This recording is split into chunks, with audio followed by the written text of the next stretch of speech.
Legs up and wide. Yeah. Because why? You want to neutralize the spine, right? So now you've neutralized the spine. Then you're going to do what? Then you're gonna do Happy Baby. They don't do. We don't do that much happy baby. A No. lot of people can't even reach their ankles. You know? Yeah. Legs up and wide. Legs up and wide is pretty good. Sometimes you do happy baby, but not very much. So you Or circle the take feet. ankles and Yeah, separate circle the the feet. toes, separate the toes. We've done that. We've all done that. Now what? You could hug in against or the pop. You could do another windshield wiper. The windshield wiper is the feel-good pose of all time. From there, I would go into Shavasana. That would be that. You could possibly do a little easy side hip stretch, right? And then because here, right, you're using the hips. You could do a little side hip stretch, making sure that they're not doing this, right? And then you go either chair or legs or whatever. We'll go over how to do Shavasana. If you wanted to, and it was the right group in the evening, you could teach a fetal position twist. But we haven't, usually if you're going to teach fetal position twist, you want a little more upper back, shoulder, chest form, right? Because this class has not had very much chest at all. So we also could, if you had time, do some angel in the snow. But that would mean, because you have more, I probably wouldn't do angel in the snow, you know? So that class is a little less balanced than a class where you would do clock face in there or something, you know? But that's just the way it went. So then you make a mental note, on my next class, I'm gonna make sure I do more chest stuff. You know what I mean? Yeah? It's a possibility. If you didn't do any of the laterals because you had those back injuries, what would you substitute? Chest. Then I would have time to work more on chest, right? In this class, we did a lot of hips. We did a lot of hips, we did a lot of other stuff. So I would do more front, if I was gonna leave out laterals completely, I would still do hips, I would still do hamstrings, still do adductors with spider, but then I would put more chest stretching stuff after that, before I lay down, and then I would for sure finish with angel in the snow on the blocks because I would have already opened the chest. Does that make sense? Now we could have gone in a different direction like that. We just happened to do one variation on a class the way it seemed to play out. Would I do that all the time, every single time? No, because it doesn't include enough chest, right? I might have just left out the triangle pose and started to work a little bit more on more chest here, right? And then from there, gone into some chest stuff, and then laid down, and then maybe I would do core strengthening breathing, maybe I would do some abdominals, all that kind of stuff. Do you ever do any of the brachiation stuff in the level 1 with the two people together? A lot, yes. So that, and that would be really, really important, right? So, I don't want to spend, I want to take a little break and get to the syllabus because I want to get through that today. And then if we have any more time, let's look at another variation maybe in a Yoga 2 or Yoga 3 class and do the same thing. Does that make sense? Yeah? Is this good for you? It's good for me. All right, let's take a little break. So let's start with Yoga 1. Okay, so now we have them down on their back, and these are some of the things that you can do on the back. Could you put them in the middle of the practice? Yes, you could. If you're doing it for a specific reason. But in Yoga 1 generally, whether it be daytime specifically or evening in general, you don't want to get up and down off the floor a lot. So if you're going to, you kind of leave the getting down on the floor till the end. This is page 8 or something. Page 8, yeah, thank you so much. Now, could I start Yoga 1 on the back and do some of these? Yes, absolutely. So it's just that you just, unless you're, it's like for example, I do up and down off the floor into the knees and standing up a lot if I'm teaching core strengthening. I'm teaching the path of the breath. Because maybe I have them sit on blocks to learn the pelvic floor, then I have them lay down to feel it, then I have them come to all fours to feel it, then I have them stand up to feel it. You know, so that would be a place where I might do a little more up and down in a specific lesson. But in general, we try to, you know, you kind of want people to get warm standing. And then to do the stretchier things seated or twisting seated later, because the muscles are warmed up. However, if you have somebody that has back issues, like that day we had the girl with her, now this girl was a young girl, and she'd been going to Bikram and hurt her back. And she had kind of low belly, no core strength at all. So I started on the back with the core strengthening breathing. We started the class that way, so that she would have the idea that she should move from her belly a little bit. And I did one leg in very slow. I started this way. So first, everybody's laying on their back, and we're just feeling the natural curve of the back. We're feeling the sacrum on the back, feeling the lumbar curve, feeling the brow line or the thoracic curve, feeling that we have a cervical curve underneath our neck, and feeling the action of the breath, breathing the ribs wide. So when I am teaching the breathing, I'll just teach breathing the ribs wide first. I'm not going to immediately go to this because it's too confusing. So the first thing is just accordion and feel all the air out, as opposed to breathing in the chest.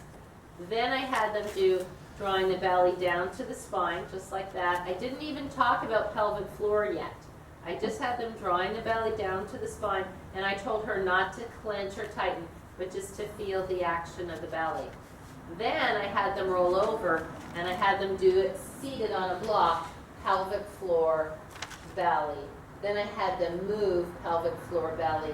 Then I had them stand up and do that, and I talked about the drawers, so that I wanted to plant the seed in her mind right away that she wasn't going to do the Starbucks slide and slide her hips forward, that she was going to be attentively moving from here.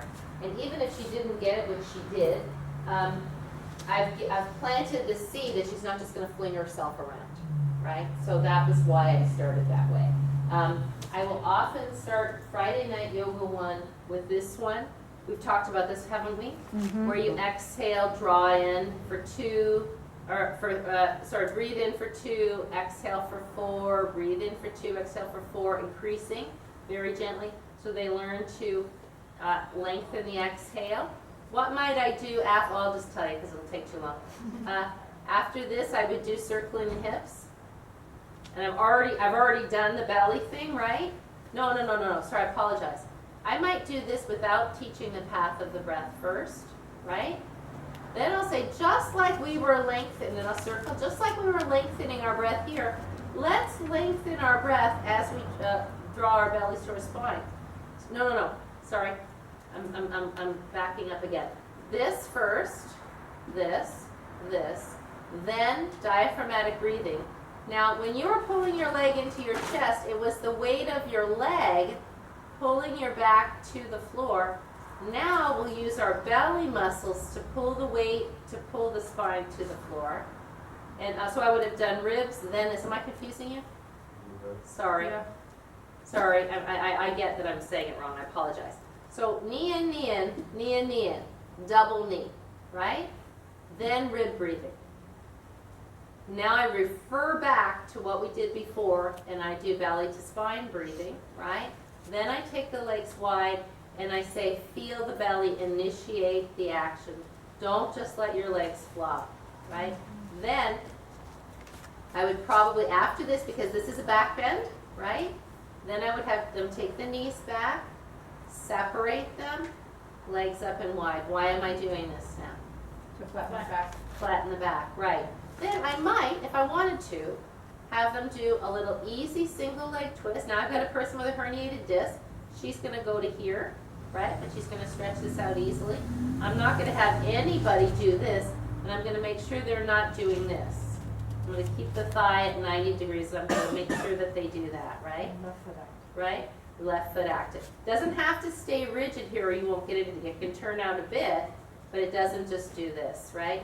Then I would probably have them roll up, and I would have them go right to belly lifting, right? Using that same pelvic tilt here. This is exactly what I did with her, come to think of it. And then I had them do two-legged table. Even a person who's here with a back issue can do, or three-legged table, sorry, not two-legged table. And if they can't, if they're so hurt that they can't do that, and I'll say, how does that feel for you? They say, well, so then they don't do that at all, right? Then they just keep doing the belly. But this, if they go to PT, they're going to do something like this, but probably not as well. So there's no reason that they can't do that. And then what I did for her was I had her walk her hands forward and just stay, I called it rocking. I said, so you're not gonna do the big flexion, but you're just gonna rock back and forth, keeping your back in tabletop. And that's what she did, and it was fine, right? What I would do if there was no herniated discs there, I would do the belly, I would do two-legged table, then I would do cat stretch. Then I would do the come step up, right? Does that make sense? And then I'd probably release the wrists after that, right? Because you're not going to be there that long. So that's a nice way to start a Yoga 1 class. It puts them, gets the abdominal action out of the way right away. How else you could do, I don't know what else you do in Yoga 1 to start a class on your back. I think that's pretty much it. So, okay, other things you can do on your back with Yoga 1. Legs up in wide circle, feet. Happy baby is on here, so yes, you could. You just have to tell them to hold the outside of the legs and then to rock side to side. But that would be at the end, yeah, somewhere. One leg 90, one leg extend, psoas stretch. That's this one. This is a nice one too. So that they're not doing this, right? But they're pulling the belly down. That would be another one you could do. That'd be another one you could do if you're working on belly. See how, if you let the belly just droop, see what happens to your lower back. If you use your breathing here, right? Now, what are you going to probably have some people, how are you going to probably have some people modify in Yoga 1 here in this pose? If their back is arching, then they have to put a blanket under their back. Take their arm down. A blanket underneath their back where? At the sacrum. For me, I know because my back tends to arch, and you've actually come by and said, "Is your back touching the ground?" Well, but if you do that, then they can't work on their back. So if they had back pain, I think it's a good point. If they had back pain, what I'd probably do is put a blanket underneath their heel. Oh. So that levels the pelvis a little bit more. Does that make sense? Uh-huh. But in general, if it feels safe for them, this action is good, right? You can see that action, yeah? I'm pulling this down to get this stretch. If we put a blanket underneath everybody's back, then you don't get the stretch as much. Okay. So this is generally okay, but you're right, Miranda, which is some people will have shoulder issues. So if they can't put their arm like that, they can take their arm out, or you can take a block and put it here, right? Maybe it's just too far to go that way. Does that make sense?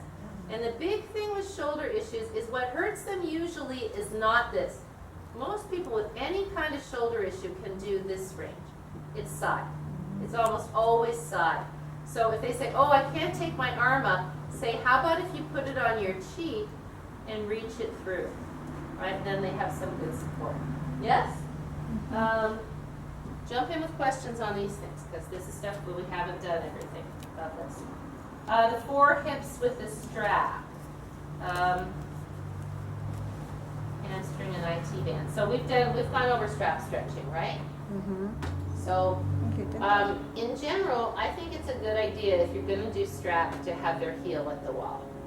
I mean, I just 4 hips. right. So this is 1. This is 2. Oh, okay. This is 3. This is 4. Am I right, Anthony? Or was there another one? Yeah, that's it, right? Yeah. And you don't have to do all of the 4 hips. A lot of time with beginners, I just do this, and I do this, and that's all I do. Because as soon as they do this, there's so much commotion that it's like the variations are painful.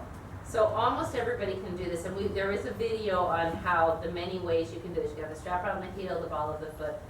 There's many ways to do that. Should we make that 2 hips in Yoga 1? Because I would never do that extended Yes, hip over the... good point.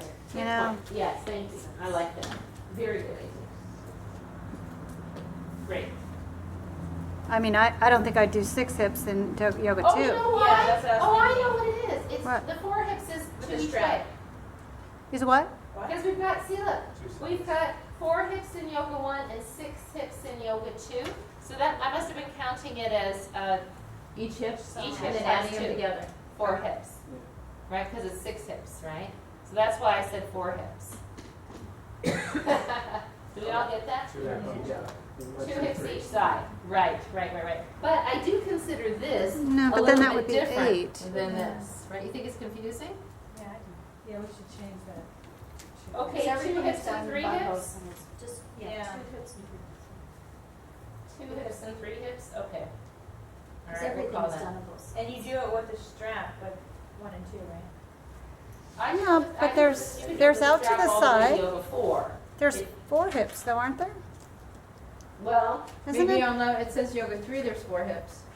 It's here, but it's I here. said, It's, yeah, why do we keep changing this? I know. Let's get it right.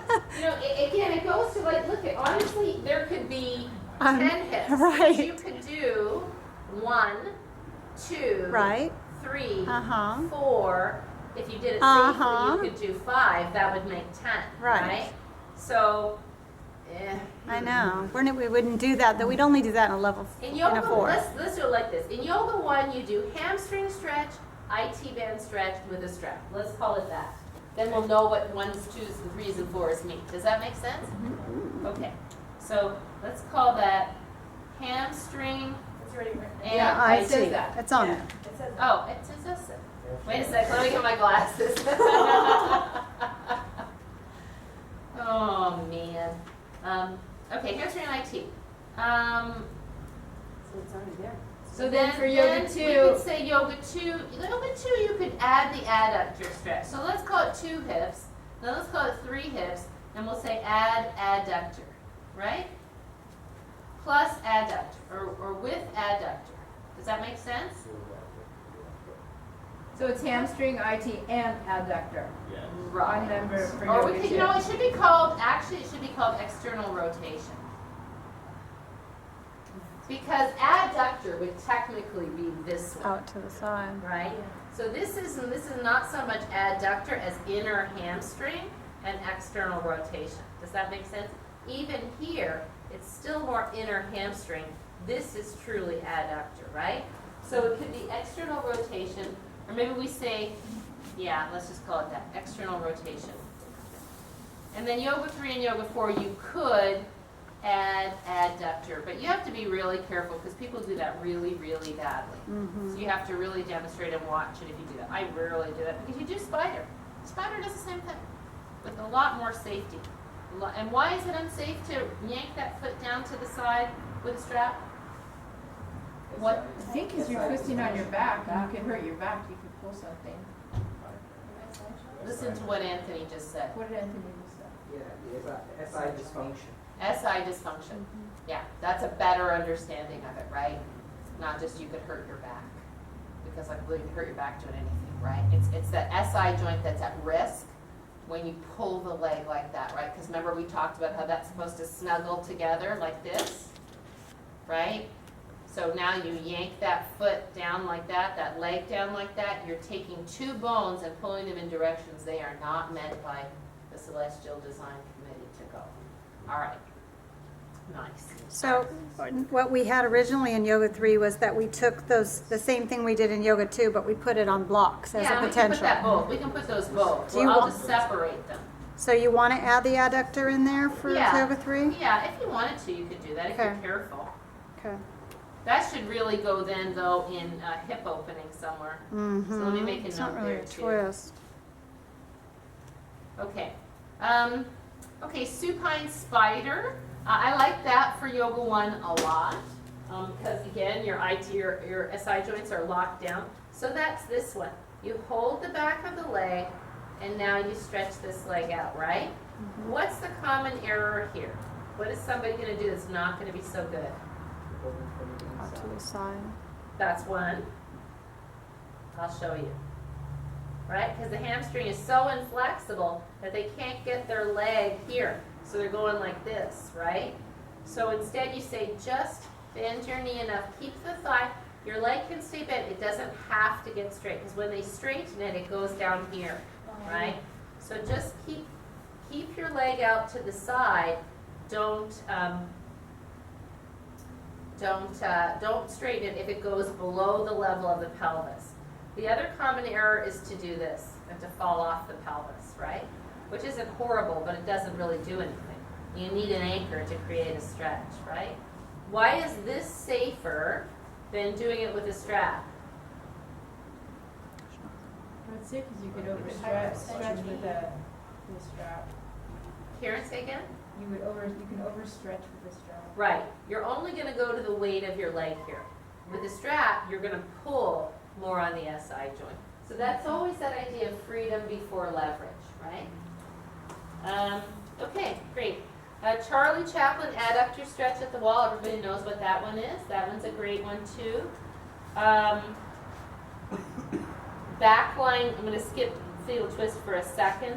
Backline pigeon at wall or at floor, we've done that, right? One leg pull over hip stretch, that's this one. Right? I love this a lot. I like it. You think that it's like no big deal, but for a lot of people that is a massive stretch. You can also have them make a pizza pie here, pizza table, or a pizza platter, and then stretch out, right? Because in Yoga 1, you're not having people do this. Because a lot of them have back issues, a lot of them have hamstring issues, so they can't get the legs straight anyway. And this is just a little bit too much. This comes in Yoga 2, right? Maybe in Yoga 1 if everybody's capable, but that's generally Yoga 2 skill. Arms up and down, flexion, knees bent. What's that? Arms up and down, flexion, knees bent. It's not Angel in the Snow. It's a twist. And it's supposed to be a supine. Oh, that's this one, where we're here, and then you do this, and then, right? I don't do that. I do. I know. There's, Down. Darcy You don't do I does. do it. one. it's not in Yoga 1. I would, I wouldn't do Because they couldn't get their legs straight. Yeah. Arms up and down, flexion, knees bent. Flexion of, yeah, what does that mean? The knees go out and then come in. Well, what's the other one? Maybe Supta it's Parshvottanasana, Just knees bent. this, Right, and then adding this out. maybe. That's probably But that what would just it be a progression Yeah. Well, of, it's right before was. one. Yeah, rolling bridge, that's what I right? think, yeah. so I think we're gonna leave that out, because that would be a progression you'd put in if you're teaching. Okay. I'm just gonna put, for now, I'm gonna put a question mark and I'll let it roll around in my brain. Maybe it means something that I don't remember, which is kind of pretty common for me. All right, fetal twist if applicable, possible one arm. Because if you think about lying down twists for Yoga 1, really the best one is the leg across, right? Because it's the simplest, it doesn't give much strain on the back. If you do the fetal position twist lying down, didn't we go over how to do that the other day? I think we did, right? Yes. Yeah. It's possible to do Yoga 1 fetal twist like this, right? That would be almost an ultra gentle way to do it, right? Because if you're Yoga 1 and you have tight back and you have tight shoulders, and even the simplest one like this, you know, this is a lot of torque right here, right? So maybe you have them come to the side, roll here, and reach up. That's kind of nice. I might even do that on Monday. And then you could have them take the arm up. Yeah, now see, to me, that's too much for most Yoga 1. Most Yoga 1 people will not feel comfortable here. They either have a shoulder issue, so it's not good. I mean, if they're 20 and they're going to be going to Yoga 4, it's different. But I remember having a hard time with that yoga when I first started. you did have a hard time. Yes. Right. There's a lot of pressure on that lumbar. Right. So it might be just this that we start with, and we do that both sides, and we kind of teach it. And then we say either you repeat it this side, or if that feels comfortable for you, you take the arm across, you demonstrate, you wiggle the shoulders, and you lay here. Maybe you stretch the leg out and put the foot on a block. That's another possibility. It still relieves the twist here, so it's not so much strain. So, and then always come back. Don't go like from here and then bring this side over. Go back to your body as a unit over to the other side, and that's the language I usually use. Does that make sense? Yeah. So in terms of lying down fetal twists, or lying down twists, I think that's pretty much it for them. Because again, what are we getting when we lie down and we twist? Leverage, right? We're leveraging, the floor is a leveraging agent. So kind of better to do free twists for Yoga 1. Okay, let's stay in Yoga 1, okay? Because I'm going to stay on the floor and stay in Yoga 1, then hop up. I don't know, maybe we should go straight across though. Oh well, let's just stay in Yoga 1 for now. What are we doing on the floor in Yoga 1? We don't do that much on the floor in Yoga 1 seated. If I'm going to do something on the floor in Yoga 1, I do Baddha Konasana with the feet far apart, sitting on a blanket. Yeah? And what am I doing first? Lengthening the spine and then laying forward. That's pretty safe. If somebody has a knee issue and it feels uncomfortable for them, you can put blocks in here. Didn't we do this the other day? Yeah, we did this. Yeah? And then we had them pull in. We and haven't hold been the together thigh. in a long time. Yeah, but I'm talking about the video or in person. If you weren't here, I'm expecting you watched the video. So No, I mean, even as a group, we haven't Yeah, been together for well, a while. I know, that's what I'm trying to figure out.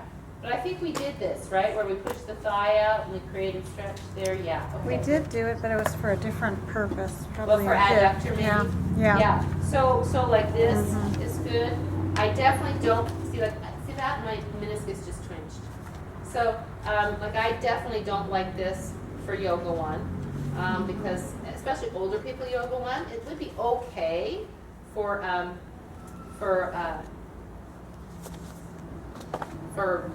younger Yoga 1 students, but I'm not sure it's so necessary. You know, you could. But you're never going to have a class here where you're going to have all young Yoga 1s. So that's what you're going to do in Yoga 2 maybe. Also, I think we did in the twist class, we did turning, right? So the variations, foot here, this one cross, sitting on a blanket, all those are okay in Yoga 1. But always sitting on a blanket. And always not just doing it, but explaining the action of the belly, explaining, turn with your shoulders. And if you're going to choose to do that at the end of the class, what should you have done before? Hamstring, yeah. You should have done some rotation standing and gone over the idea, right? That the belly turns the shoulders so that by the time you've locked down on the floor, you've explored the concept standing. You've maybe mentioned it in revolved triangle.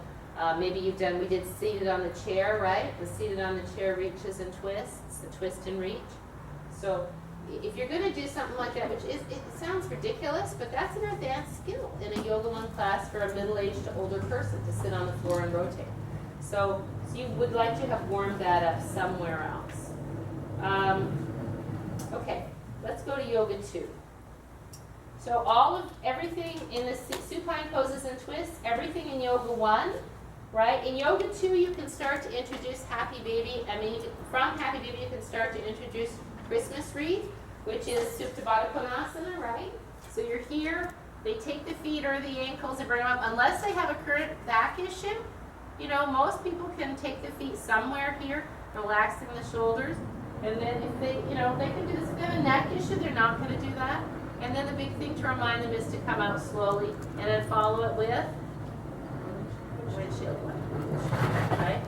So, because Christmas wreath looks hard, but it's really not that hard. Hips on blocks, psoas stretch, that's this one, right? Do I do this in Yoga 1? Yes. Only if I feel like most people are safe.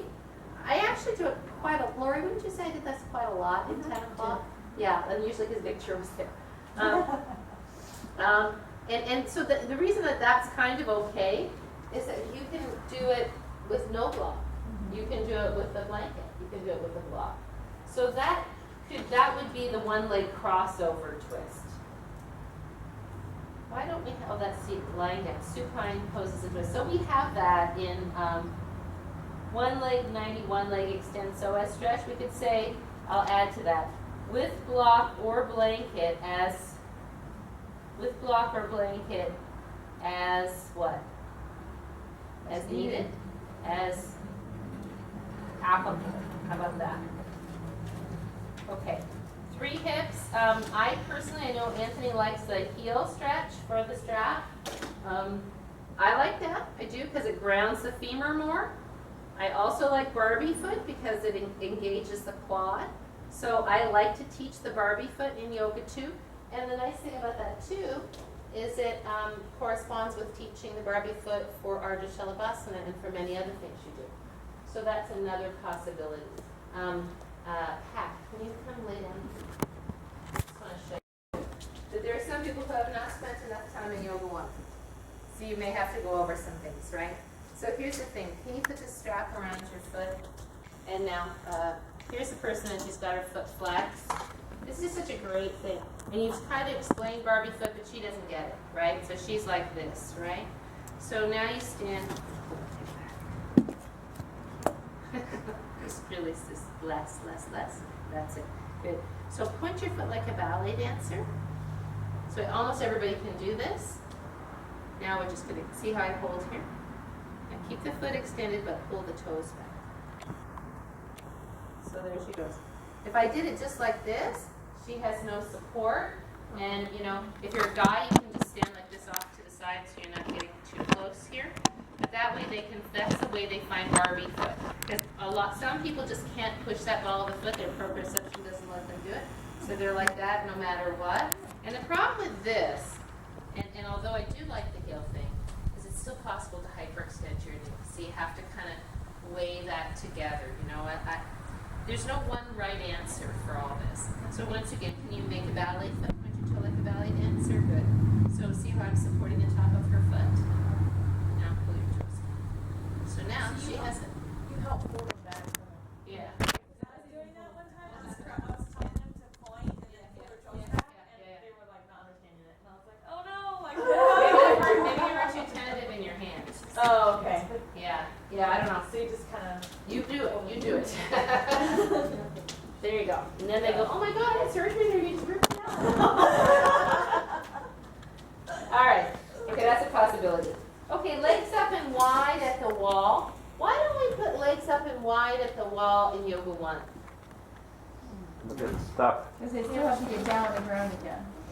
It's added weight. You said, you know, once you're down, you have to be Somebody down. over here said it. Most of them are not flexible enough in their hamstrings, right? So Charlie Chaplin takes the hamstrings out of the equation, still opens Yoga 2. You do that, you can do legs up and wide at the wall. And then if somebody is like this, you know, their butt is up in the air like this because their hamstrings can't allow them to be flat, then you just have them slide away from the wall. And if they still look like they're like that quite a lot, then you have them slide back and do Charlie Chaplin, right? Because not everything fits everybody. Then in Yoga 2, I think introducing the fetal twist is good. And you can teach both ways. Again, it depends. You got a million people with shoulder issues, you're not going to have them do this.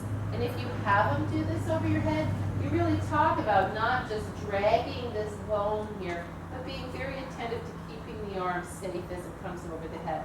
Because if they just fling it, we have tendon impingement at the supraspinatus, right? So we want to protect that tendon. So that fetal twist at Yoga 2 level could comprise opening this way. It could comprise opening over the head. I also will have them do, you know, sweep. We did this, right? All the way down. I think that could be Yoga 2 if it were the right group. If it's not, it's more like a Yoga 3 practice, right? Because it's kind of a combination of angel in the snow and fetal position twist. Does that make sense? Dawn, if you need to move because your back is bothering you, feel free to do whatever you want. Dawn spent too much time lifting heavy boxes yesterday. One leg hip and twist stretch. So now from this, you start here. You could have them take it up and turn it into more of a twist, right? Yeah. You could have them hold the leg here and turn it down here. You could have them, oh no, this would be Yoga 3 more, right? Where now you're going to pull it a little bit. That would be another possibility. Legs up the wall, 90-degree twist. Everybody knows which one that one is, where you move your hips over. Yeah, so that could start in yoga too. If somebody has a back issue and that doesn't feel safe, what could you do? Do it without the wall? Oh, no way. Yeah, probably if they have a back issue and they can't do that, you're a little nervous about it, I would have them do the one leg twist, right, at the wall. Because then they're at the wall with everybody else, they're doing kind of the same thing, just simple. But probably that's not going to happen in yoga too. I have done legs up the wall, 90-degree twist in yoga 1 with the right group. Rolling bridge, hip up, stay, 3 breaths. You know what that is, right?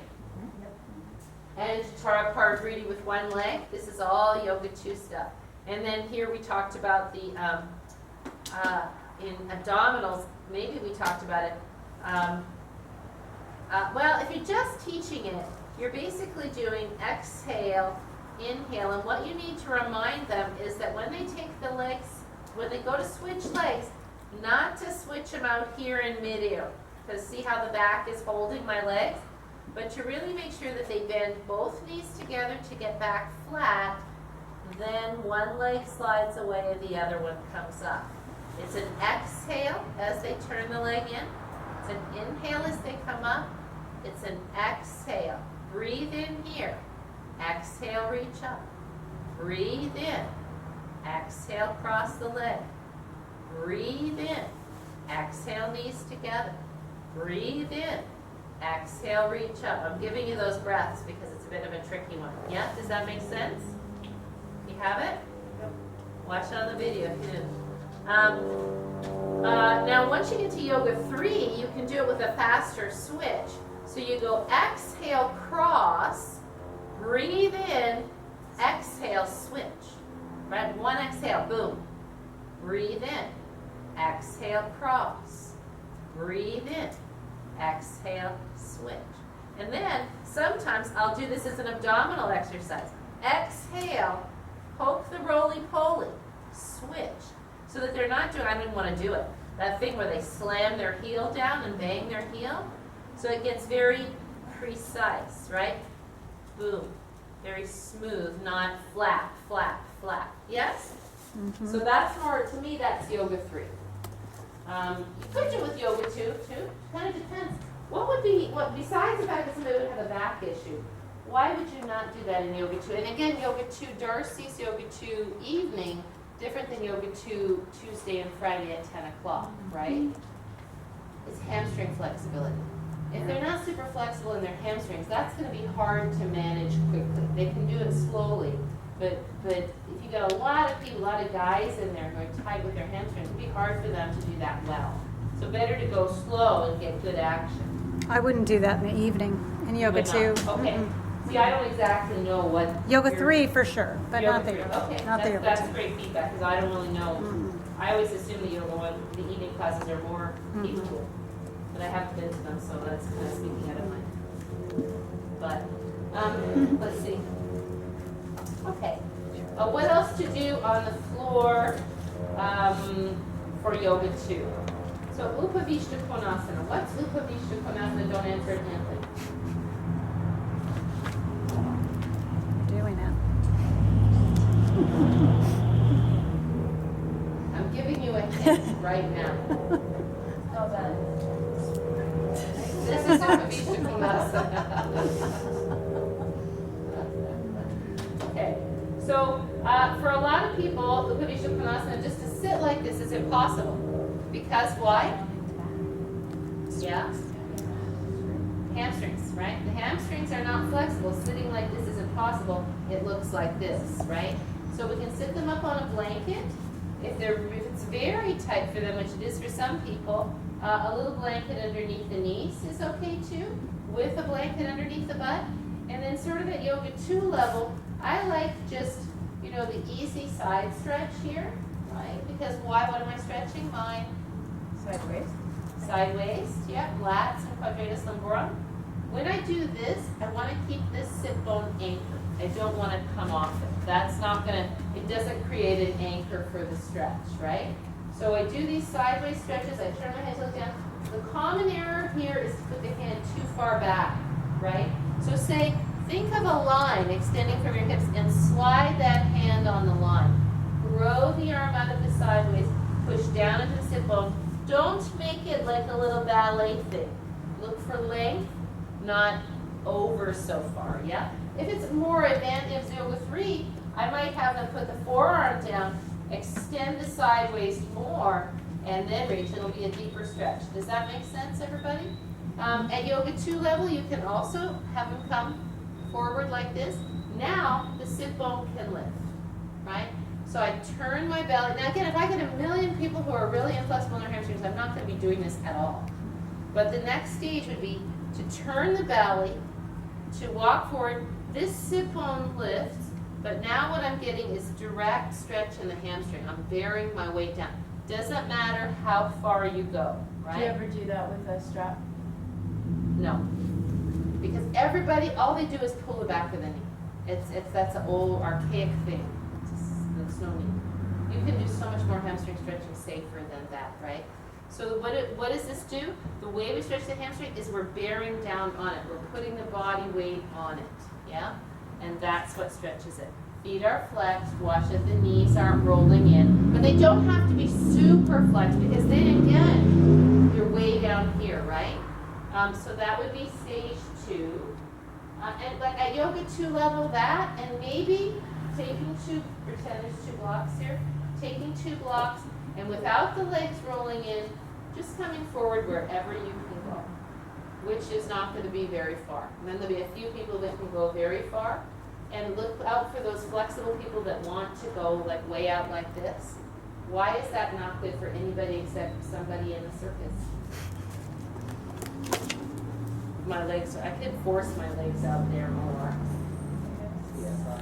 SI dysfunction, right? It's the same thing. It's the same thing as yanking, right? We have to think that for decent health, as opposed to being able to do really pretzel yoga poses, this is a really reasonable amount. Any more than that, even if you can do it, is not good for you. No, it's not, but it feels good. Lisa, you're with me on this, right? Yeah. It is creating laxity in the sacral ligaments. You should not do that. Push-ups. I feel so much better now that I'm not so flexible. You're not as old as me. Wait. It sets you up for problems later. It really does.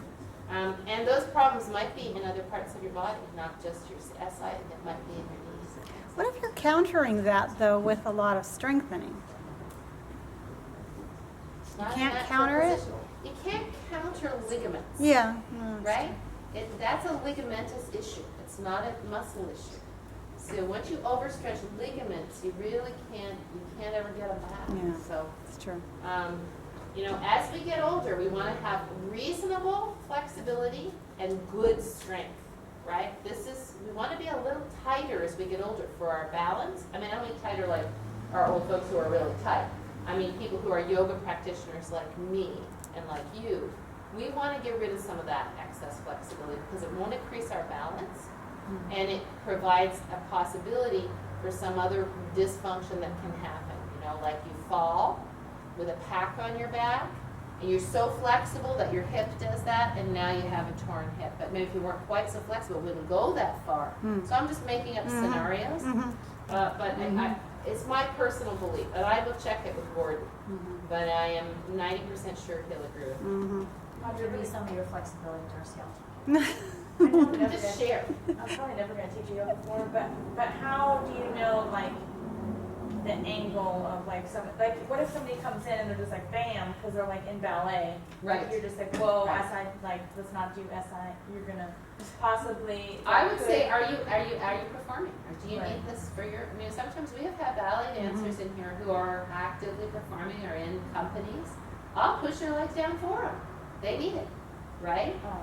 But if they're just doing it because they're so flexible, I would just say, how about if you bring, and look, if it's visiting, let them do what they do. But if they're going to be regular students, you can explain, you can show them on the skeleton what that does to their ligaments, right? And say, you might want to just consider this so that you have more stability and less instability in this joint, which is a fragile joint. Yeah. So just as long as they're not all the way out to the side. Yeah, yeah, I would just back it in a little bit. Again, only if they're gonna be here for a while. If they're just visiting, yeah, pick your battles, right? Right, yeah. Because you can't change somebody's whole worldview if they're visiting for a week, and there's no point in trying. Unless they're really interested, you have a conversation with them. Okay. So that's yoga 2, supine poses, right? Let's go to yoga 2, You're at seated seated twists yeah. and floor, pigeon, maybe hip support. We talked about that. right? Upavesha Konasana, pigeon, hip support, Gomukhasana, right? I don't do Gomukhasana with blankets or anything in Yoga 1. I did it with my cancer people the other day, which was quite surprising because they're like Yoga 1, right? But they've been practicing for 7 years, you know? So, and they did okay with it. Some people couldn't do it at all because they can't. A lot of people in Yoga 1 couldn't even get this leg over. So it's just not valid. I mean, if I wanted to do something like that, I would be better in Yoga 1 to do something like this, right? But in Yoga 2, we introduced Gomukhasana, sitting on blankets. Alice,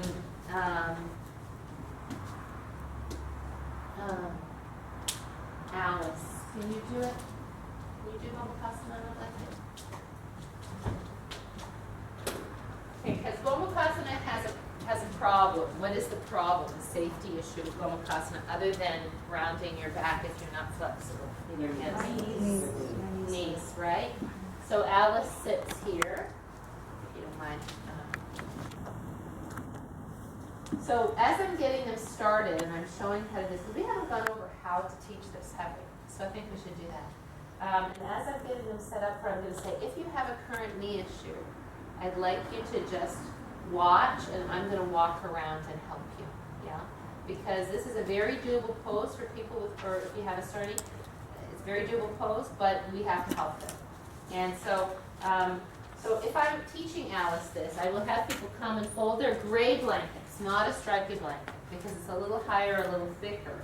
And I'll sit up front, I'll turn Krishnamacharya around, and I'll say, so let us sit up tall on our sit bones. Sorry, Darcy. That's okay. I'm going to just go like this, Alice. Do you mind turning toward me a little bit so we'll get this little bit kind of odd angle for yoga. So we will take our left ankle, if you would please, and draw your left knee. Now you can hold it like this. Draw your left knee right in front of your belly button. And a lot of people will do what Alice is doing, which is put her knee out to the side. So then you say, so make sure that your knee isn't out to the side of your mat, but comes all the way down the midline of your mat.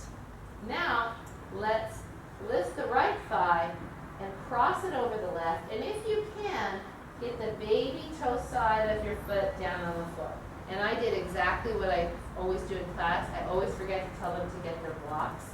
So if you're better than me, you will have already told them to have their blocks available. Right? And every single time I do this, I go, oh, I forgot to tell you to get your blocks.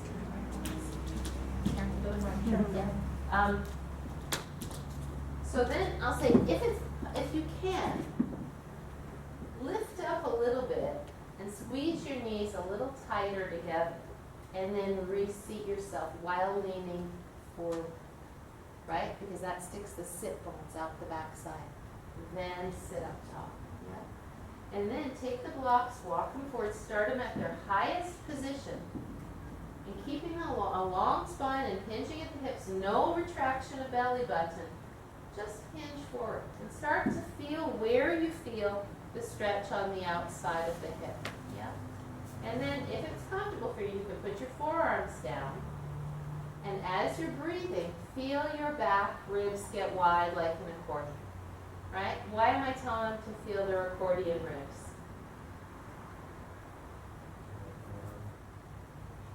It's teaching you to make space for the breath, because as you come forward, you're eliminating the normal location you would breathe. Yeah? It's to take their mind off their hip.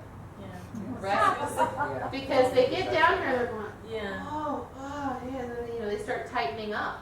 So if you bring their mind right away into here, this will be happening, but they'll have an action to focus their attention on. And because people, when they first learn this, are kind of reactive because it's pretty tough. Now, say Alice tells me, yeah, I had meniscus surgery a few years ago and I feel uncomfortable about, doing this. If she feels uncomfortable doing it, you say, that's fine. How about you do this? Stay there for a second. You could do like this and you'll stretch the outside of the hip, give it a little pull. But often what I'll say, and you have to really use your judgment in this, I'll say, I want to offer you a little possibility, and if it feels yucky, we'll come out of it right away, right? Because she can do it, right? But if you just had, or not just 2 minutes ago, but if you've had a knee surgery, you have a knee issue, sometimes that bottom knee can feel uncomfortable. However, for myself and countless other people I've done this with, I go like this. I say, okay, so let's just do this. Lean back a bit. So we're going to put this right underneath here. Now put the knee back down. How does that feel? And almost inevitably, that feels okay and it's doable. She's not going to lay herself flat down to the floor like this. But this was a lifesaver for me. I thought I would never, ever be able to do this pose because it hurt my knee. But when I put that underneath, it was like, oh, I can do this, yeah? So this is a great saving thing. Now, for some people, when they go to cross, do you mind, Alice? Not to say this stuff. Oh, that was good to say. They get the leg, but their hips are so tight. This is what she got. They're kind of like this. And this hip is not going down. That's me. Oh, well, then, come on, let's let Karen. Thank you. Yeah. You're just telling your body that it's not acceptable to you. It's the hip that doesn't do what I would like it to do. It's the hip that's less flexible. That's a more descriptive term, right? Right? You're not overlaying a judgment on it. You're just saying it's the hip that's less flexible. Okay. And this is important because as we talk to our students, we don't. Right? It's not. Is that your bad hip? Oh, is that the hip that doesn't do what you want it to do? No, you don't do it because that's all about your opinion of how things should be. Okay. What is the definition of frustration? It's not Oh, going I the didn't way expect to it's see different It's results. the unproductive belief that things shouldn't be the way they are. Right? So this is the way it is for now. This is the hip that I'm working on. I'm working on this hip to be more flexible if it can be.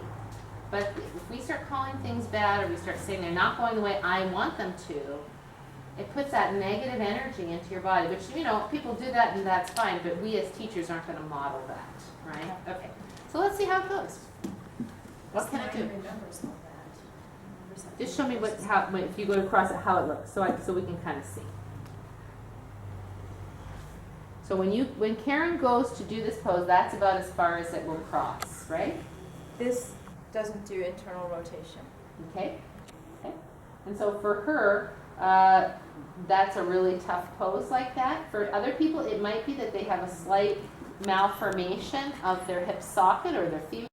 I would be a little bit careful about that knee going like that there. But I have a possibility, and I don't know if it will work. And I think this is how you have to approach it, because this might hurt her or not be good for her. So I don't know. I really don't. And so I'm going to say, let's see how, is that an O? That's very cute.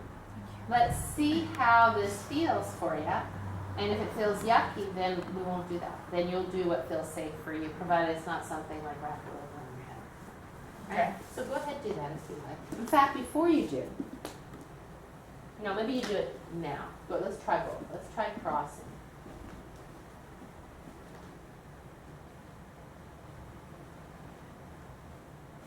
Okay. I changed my mind. Can you come out? I want you to sit. Can you sit for a sec?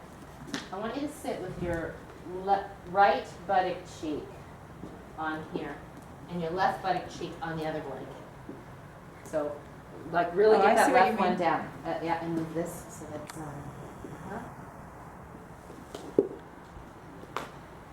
Does that feel safe? It stays right here. Yeah. If I were to try to go any lower, No. it would hurt. Yeah, we're not going to go any lower. Okay. But it's leveled her hips a bit, yeah? Yeah, that feels okay. Yeah, I could even adjust it a little bit better, but I'm kind of not spending as much time as I possibly could. What if you put your hands here now? See now how different she looks? She looks more level. Do you feel safe? Mhm. So that's probably what I would do. And it's a perfect example of where I wanted to go. Thank you. So if somebody is in a situation for whatever reason, we can't diagnose why their hip is doing that they're so off center. Dr. Gordon. Yeah. I'm having an x-ray this week. Oh, good, awesome. Well, that's good. I think that'll be good. Maybe an MRI. And that's gonna be next. It could be it really could be. And the trick is I would love to see what the shape of your hip socket and what the shape of the head of your femur is. He thinks it's the labium, Labrum. He thinks that the cap Mm-hmm. might have a tear. Wouldn't it be more painful then? It's very. Ask Brian. Sometimes when I go to roll over at night, I literally can't roll over Okay. because this won't go. It's just like Okay. it's stuck. Okay, all right. It's the weirdest Yeah, thing. that's where I would go. I would go to labrum for. What is the labrum? It's the cap, I think, over your femur where where the femur inserts into the hip socket. No. Yeah. Okay. That's where my The lip problem on the is. front But side of the hip socket. Right. say it again. The lip on the front side of the hip socket. Right. So if you picture a cup Yes. like this is your hip socket. And those of you who have ever experienced a diaphragm, you know what a diaphragm is? It's like a birth control diaphragm, right? It has a little rim like that, right? It's just like a little diaphragm sitting in the hip socket. It has a little rim all around the top. And if for some reason that has been shredded or torn, then either it can just be painful because it's torn, or it could be like a meniscus, it can be folded, it can be junky in there, and it can cause less movement, and it's a difficult fix. So then the question is how, my understanding with labrum is if you do get a labral repair, you kind of have to immobilize the hip for a good number of weeks, like 8 weeks. He said the last time he had somebody that had this, they had the one where they inject the dye for the is that a CT? And just the injection of the dye repaired the tear. Wow. And that, yeah, I understand what you mean with that lip because sometimes the femur doesn't clear the lip, and I feel it, like bone on bone. Okay. So then in that case, if she told me, I may have a labral tear, my doctor said I may have a labral tear, I wouldn't have her do that at all, Yeah. right? If she just said, this is just hard for me, but there's no pain, it's just tough for me to get there. But if she shared that much info, and it might be a good question is, do you have pain? Are you in pain because of this? No, my hip just doesn't go this way. Then that could be okay. But with the information that now I have pain and I don't sleep well at night, then I wouldn't have her do that at all, right? I would just be simple. You can't look so distressed. You just can't be distressed. So much can go wrong. Yeah, so much can go wrong. So, but that's just part of it. So then you say, oh, okay, how does it feel if you do this, right? You give it a little pull, you sit up nice and tall, you stretch your head. That's okay. How does it feel if you do lying down pigeon on your back? Oh, that feels good for me. Okay, do that. Like some pigeons are easier than others. Mm-hmm. The forward pigeon is better for me. Mm-hmm. When we do the one on the back, I have to put stuff underneath me. I can't even get my hands through to get my leg because it's so bunched up here. Right. Does that make sense? Right, it does. It totally does. Okay. And it depends on the person. So like if this were a situation happening actively in class, I don't know Karen very well. I get everybody going, I see that she's kind of like this, I come over and I say, so what's going on? I said, do you have a hip injury? And she says, oh, I just don't go that way. Do you have any pain? No, any pain. Okay, well, let's just give it a try. Try the alternate, one butt higher than the other. How does that feel? Does it feel safe? Okay. Then I would say to her, if you have any discomfort afterwards or later, let me know. If she says, oh, I'm actively in pain, I might have a labral tear, I'll say, well, how would it feel for you to, I would probably, just to be safe, I'd probably just go here, right? Then I'd talk to her after, and I'd say, we've done backline pigeon, she's been here a while, we've done this, how did that feel? She would give me that information, and I'd say, okay, so do it like that, and make sure you check with your PT or whoever she's seeing, and ask them if these poses are safe for you. That would be the conversation you have afterwards. Does that make sense? Because in the middle of the class, you're better to just give them, sorry, I apologize. Or it's better to give them the safest option. Does that make sense? Yeah? Even if it's easy. All right, so you need to be a little bit careful. if Oh, I that's am the very, case. asked Darcy in class, I'm very careful, and there's certain things I know I can't do on this side, Right, and I just don't do them. right. And there are other days where it works and I can use it. Okay, I can get up 9 stairs in my house, and then on the 10th, all of a sudden, it doesn't clear the rim, and it's like, he'll hear me go, ow, what's wrong, huh? But yeah, I don't know if clearing the rim would be. I don't know what it is that's Maybe happening. it rubs on the place where it's, because